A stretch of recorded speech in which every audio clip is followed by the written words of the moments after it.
Good morning, কেমন আছো তোমরা সবাই? আশা করি সবাই খুব ভালো আছো, সুস্থ আছো। আমিও ভালোই আছি। ব্লগ উইথ ঝুম্পা চ্যানেলে নতুন আরেকটি ভিডিওতে তোমাদের সবাইকে অনেক স্বাগত। আমি আজকে উঠেছি 6টার সময়। 6টার সময় উঠলেও এখনও চাই খাইনি, কারণ বরমশাই তখনই চলে গেল। আমি আর চা করে খেলাম না, একা একা চা করে খেতে ইচ্ছে করলো না, কারণ মনাই বিল্টু এখনও ঘুম থেকেই উঠিনি। ওদের ডাকলাম, তো এদিকে দেখো আমি মশারি টশারি কিচ্ছু তুলিনি, এখনও তুলবো। তুলে ওরা যদি না ওঠে আমি একাই চা টা করে খাবো। আর বরমশাইকে ফোন করলাম, বললাম যে ও বলেছিল তো আমি চলে আসবো একটু পরে, এসে চা খাবো। তো ফোন করলাম, তো বলে যে আমার দেরি হবে আসতে, আমি এখন যাবো না, পরে যাবো।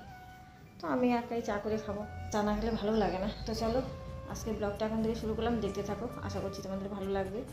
আর আমি এদিকে বিছানাপত্র তুলে নিই, তুলে তারপরে চাটা করে খাই, ঠিক আছে? তোমরা সাথে থেকো, পুরো ব্লগটা দেখো।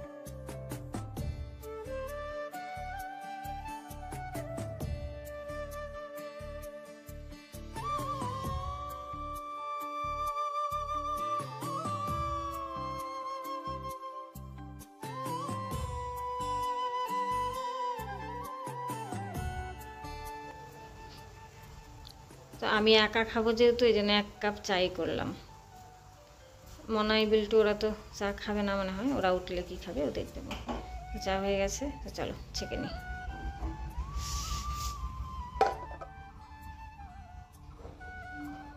চায়ের সাথে 1 মুঠ মুড়ি নিলাম, শুধু চা খেতেও ভালো লাগে না, অল্প মুড়ি নিলাম।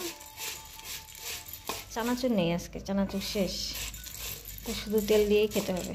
তো চলো খেয়ে নিই এখন। আমি কিন্তু গ্লাসেই চা খাই, তো আজকে মনে হলো যে না, গ্লাসে খাবো না, আজকে কাপে খাই, একটু ভদ্র মতো খাই।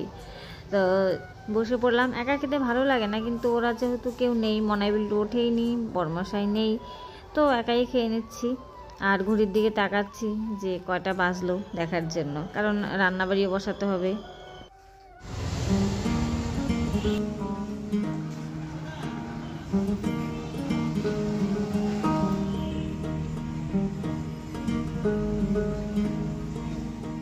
দেখো সবাই পরীক্ষা দিতে যাচ্ছে।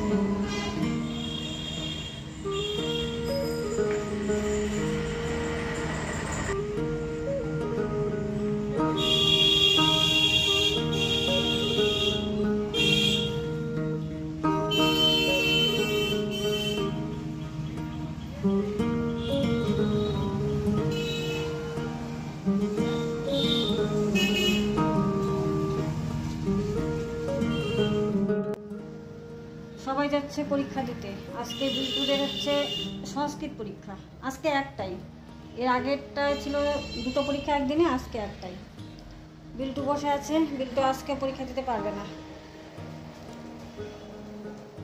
ওদের স্কুলের যে টিচার সেদিন মানে দায়িত্বপ্রাপ্ত ছিল, বলেছিল আর কি পরীক্ষা দিতে পারবে না, তারপরে ঘুরে আসলো বিল্টু পরীক্ষা দিতে গিয়ে। ওনাকে ফোন করা হলো, ওর বাবা ফোন করলো, উনি বললো যে আমি মানে হেড টিচারটা এখন নেই, উনি কোথাও গেছে টেছে, তো ওনার পরিবর্তে যিনি আছেন একজন ম্যাডাম, তো ওনার সঙ্গে কথা বলি তারপরে জানাচ্ছি। তো ওনার সঙ্গে কথা বলে তারপর আবার ফোন করলো মানাইর বাবাকে, যে ম্যাডাম নাকি বলেছে এই পরীক্ষাটা দিতে পারবে না, ঠিক আছে, কারণ ওনাদের স্কুলের নাকি সেরকম ব্যবস্থা নেই। আর হচ্ছে এটা যেহেতু ছোঁয়াচে, তো গার্জিয়ানরাও কমপ্লেন করতে পারে। তারপর মনাইর বাবা বললো যে এটা কেমন হলো, ওই 2টো বাদ গেল, আবার আজকে একটা 3টে পরীক্ষা বাদ যাবে। আর এই নাম্বারটা তো ফাইনাল পরীক্ষায় অ্যাড হয় নাম্বারটা, তো কেমন হলো। তো বলে যে যদি সম্ভব হয় পরে নেবে পরীক্ষাটা ভাইবার মতো করে। তো মনাইর বাবা বললো যে সম্ভব হয় বলতে মানে ওটা কোনো গ্যারান্টি নেই। তারপর ওই এখন যে ম্যাডাম মানে দায়িত্বে আছেন ওনাকে ফোন করলো বর্মশাই, ওনার সঙ্গে কথা বলে উনি বললো যে দেখুন আমাদের সেরকম ব্যবস্থা নেই, এটা যদি হায়ার সেকেন্ডারি বা মাধ্যমিক হতো তাহলে আলাদা ঘরে করা যেত, কিন্তু এই মুহূর্তে আলাদা ঘরে ওকে পরীক্ষা নেওয়ার সম্ভব না, যাবে না, সেরকম ফ্যাসিলিটি নেই, ঠিক আছে, তো এটা নেওয়া যাবে না, পরবর্তীতে দেখা যাক যদি সম্ভব হয় নেবে। তো মনের বাবা বলে যে সম্ভব হয়, সেদিন অফিস রুমে গেলাম, আপনারা বললেন যে পরে নেবেন একদিন, এখন আবার সম্ভব হয় মানে, তো এটা মিস হয়ে গেল না, কেমন। ও তো পরীক্ষা দিতে যাচ্ছে, ও বলছে যে আমি যাই, কিন্তু ম্যাডাম যেহেতু না করলো সরাসরি, তো কিভাবে যায়, কিভাবে আমরা পাঠাই। তো ও বলছে যে তোমরা বললে কেন যে আমার এটা হয়েছে, তো বলতাম না, ওভাবে পরীক্ষা দিয়ে আসতাম। বললাম যে না, তোর থেকে মানে আরেকজনের ছড়াবে বা তাদের থেকেও তোর কিন্তু বেশি হতে পারে, কারণ এটা মানে ওদেরও ক্ষতি হবে, যাদের সঙ্গে বসবি তোরও ক্ষতি হবে, আর না জানিয়ে লুকিয়ে চুরিয়ে করার তো কিছু নেই, তাই না? তো ওরও মনটা খারাপ, আর স্বাভাবিক, সবাই পরীক্ষা দিতে যাচ্ছে, ও প্রিপারেশন করলো কিন্তু দিতে পারলো না, 3টে পরীক্ষা মিস গেল। তো শুনে তো আমারও সত্যি খুব খারাপ লাগলো, 3টে পরীক্ষা। আমার তো মনে হয় না যে আরও নিবে, কিন্তু এটা কেমন কথা বলো, শরীর খারাপ তো মানুষের হতেই পারে, তাই না? কিন্তু পরীক্ষাটা বাদ যাবে, ও এতটাও অসুস্থ না যে বিছানার থেকে উঠতে পারছে না, ঠিক হয়ে গেছে। তো ম্যাডামকে বললো তো ঠিক হয়ে গেছে, আর ওকে স্নানও করানো হবে, স্নান করানোর পরে তার কোনো সমস্যা হয় না, তো ওগুলো মোটামুটি মানে শুকিয়ে গেছে, ঠিক আছে। তো ম্যাডাম বললো যে না দেখুন নিলাম, তারপরে কোনো গার্জিয়ান যদি কমপ্লেন করে তখন একটা ঝামেলা হবে, আরও নানান কিছু এক্সকিউজ দিল। তো কি আর করা যাবে, আমরা তো ওদের ঊর্ধ্বে না, তাই না? ওনারা যেটা বলবেন সেটাই করবে, সেটাই করতে হবে আমাদের। তো আমার মনে হয় যে আলাদা কত এত বড় স্কুল, একটা কি আলাদা রুম থাকে না, সেখানে তো ওকে আলাদা করে নিতে পারতো, তাই না? তো বললো যে আগামী সোমবার থেকে ও মানে পরীক্ষা দিতে পারবে, সোমবারে ওকে পাঠিয়ে দিতে বললো। তো এই আমার এদিকে ভাত টাত হয়ে গেছে, সকালে সেদ্ধ ভাত করেছি, খাওয়া দাওয়া হয়নি, খাওয়া দাওয়া করবো। বরমাশাই খেয়ে দিয়ে ওর সাইডে চলে গেল, আমরা 3জন এখনও খাইনি। তো চলো সাথে থাকো, আমরা এখন সকালে খাওয়া দাওয়াটা সেরে নিই।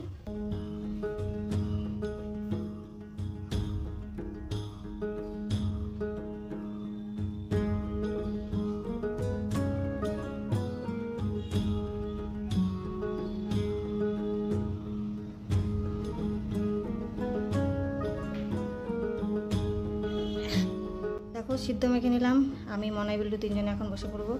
এটা হচ্ছে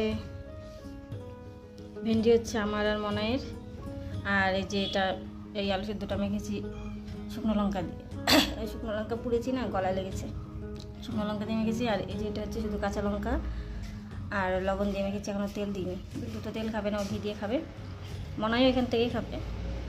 আর এই যেটা হচ্ছে পটল সেদ্ধ, এটার মধ্যেও তেল দিইনি, এটাও বিল্টু খাবে, বিল্টুকে অল্প দেবো, আর মনাই তেল দিয়ে খাবে। তো এই হচ্ছে আমাদের 3জনের সেদ্ধ ভাত রেডি হয়ে গেল। এখন ভাতগুলো বেড়ে নিই। দেখো 3জনের ভাতই বেড়ে নিলাম। এটা হচ্ছে আমার, ওটা হচ্ছে বিল্টুর, এটা হচ্ছে মনাইয়ের। আমি নিয়েছি ভেন্ডি সিদ্ধ আলু সিদ্ধ, আর মনাই হচ্ছে আলু সিদ্ধ ভেন্ডি সিদ্ধ পটল সিদ্ধ, আর বিল্টু হচ্ছে পটল সিদ্ধ আলু সিদ্ধ, আর ঘি দেবো, ব্যাস 3জনের ভাত বাড়া হয়ে গেল। তো চলো খেয়ে নিই। খেয়ে দিয়ে বাসন টাসন মেজে এটো পরিষ্কার করে চলে আসলাম বিল্টুর বিছানার লেপের কভার, বালিশের কভার, বিছানার চাদর সমস্ত নিয়ে যেতে। ওর বিছানাটাও আজকে ধুয়ে দেবো, তারপর আমাদেরও ধুয়ে দেবো। বিল্টু যে সমস্ত জামা কাপড় পরেছে কয়েকদিন সেগুলোও ধুয়ে দেবো, মানে আজকে অনেক কিছু কাচাকুচির ব্যাপার আছে। তো এগুলো বাইরে রাখলাম, এখনও ভেজাবো না, আগে ওকে স্নান করাবো, স্নান করিয়ে তারপরে এগুলো ভিজিয়ে কেচে দেবো। জলের বালতি জল টল নিয়ে চলে যাচ্ছি বাইরে বিল্টুকে স্নান করাতে। জলের মধ্যে যা যা দিতে হয় আর কি, কাঁচা দুধ, গঙ্গা জল, তারপর ওই যে নৌকা টোকা জল, তিল, তুলসী পাতা, যে যেটা বলেছে যে এটা এটা দিতে হবে সব দিয়েছি। ও সোনা রূপা ধোয়া জল সব দিয়েছি। তো যাই হোক, এখন এই যে এখানে 2টো ইট পেতে দেবো, ইটের উপরে দাঁড়িয়ে স্নান করবে। অ্যাকচুয়ালি নিয়ম হচ্ছে যেটা শোনা আর কি, সবাই বলে মাথার মধ্যে স্নান করাতে হয়, মানে 3টা রাস্তা একখানে যে জায়গাটায় মেশে। তো শিব মন্দিরের ওখানে ওটা 3টা রাস্তা এক জায়গায় এসে মিশেছে, ওখানে করানোর কথা বলেছি। বিল্টু ওখানে যাবে না, কারণ এখন অনেক লোকজন, স্কুলের ছাত্ররা আসছে, এই জন্য বলেছিলাম তাহলে অনেক সকাল সকাল স্নান করাবো 6টার দিকে, তখন তো লোকজন কম থাকে। কিন্তু অত সকালে বড়মশাই স্নান করাতে না করলো, যে ঠান্ডা লেগে যায় যদি, সকালের দিকে এখনও বেশ ঠান্ডাই থাকে, কিন্তু যার জন্য বললাম ঠিক আছে তাহলে আর করাবো না। তো এখন বললাম চল, এখনও যাবে না।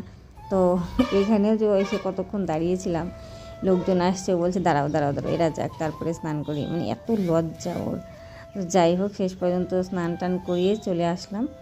এখন এই যে যে জামা কাপড়গুলো বের করে রেখেছিলাম ওগুলো সব ভেজাবো, ভেজে কেচে দেবো। খুব তো নোংরা না, জাস্ট আর কি নিয়মের জন্য।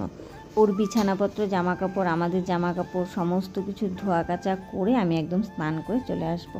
মানে এরকম মনে হচ্ছে যে ও সুস্থ হলে যেরকম নিয়ম করে না, সেরকমভাবেই নাকি করতে হয়, আর যত নিয়ম করবে ততই ভালো। তো চলো স্নান করে আসি, পরে আবার কথা হচ্ছে। তো আমি সমস্ত কাচাকুচি সেরে একদম স্নান করে আসলাম। এখন বাজে কয়টা বলো তো? 2:45। অনেকটাই লেট হয়ে গেল। আর এসে দেখি হচ্ছে বিল্টু ঘুমাচ্ছে। মনাইকে যখন স্নান করতে পাঠালাম, ও গেল স্নান করতে। অনেক দিন পর, মোটামুটি 1 সপ্তাহ পর একটু হালকা হালকা লাগছে। কেন বলো তো? ওই যে এই কয়েকদিন বিল্টুকে ছোঁয়া যাবে না, বিল্টু আমাদের বিছানায় বসতে পারবে না, আমরাও বিল্টুর বিছানায় বসিনি। আমি ছুঁয়েছি, আমার না ধরলে তো আর হবে না, আমার তো ধরতেই হবে। তো মনাই ওর বাবা তো বিল্টুকে ছোঁয়াটায়নি, আমাদের বিছানাতেও বসেনি, টিভি দেখতে চেয়ারে বসে, এরকম মানে একটা মনে হয় না যে ওষুধ পড়লে যেরকম হয়, যে আমি যখন মনাই বিল্টুটা হলো তখন যেরকম এটা ছোঁয়া যাবে না, ওটা ছোঁয়া যাবে না, আমাকে কেউ ধরা যাবে না, আমার ঘরে কেউ আসতো না, ওরকম একটা। আর আজকে এখন মনে হচ্ছে যে না, আবার আগের মতো হয়ে গেল সব কিছু।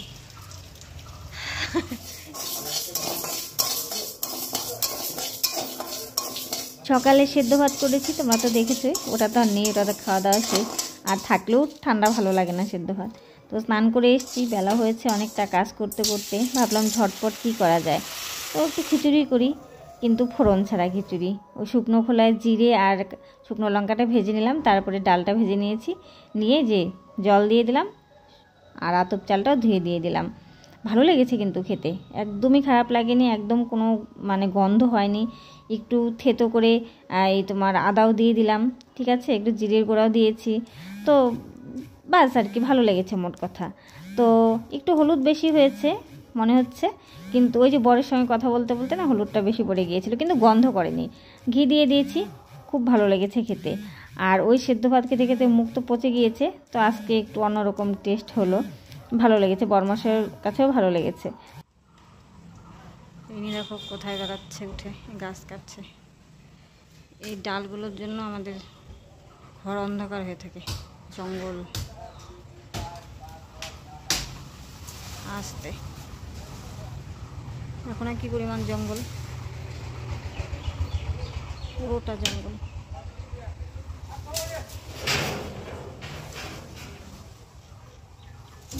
এই আসতে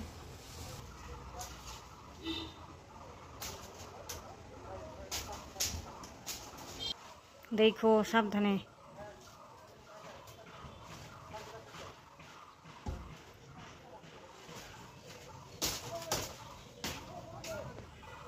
নিচে কাঁচ ঠাস আছে কিন্তু।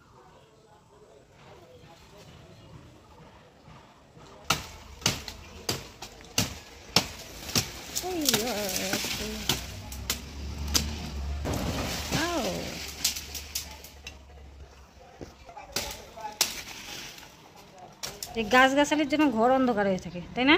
পুরা গাছটাই দেওয়ালের মধ্যে। ঝড়ের দিন ভয় লাগে। পাকুল গাছ, এই যে দেখো না, দেওয়ালের মধ্যে উঠেছে, মাটি পায়নি কিন্তু বেশি।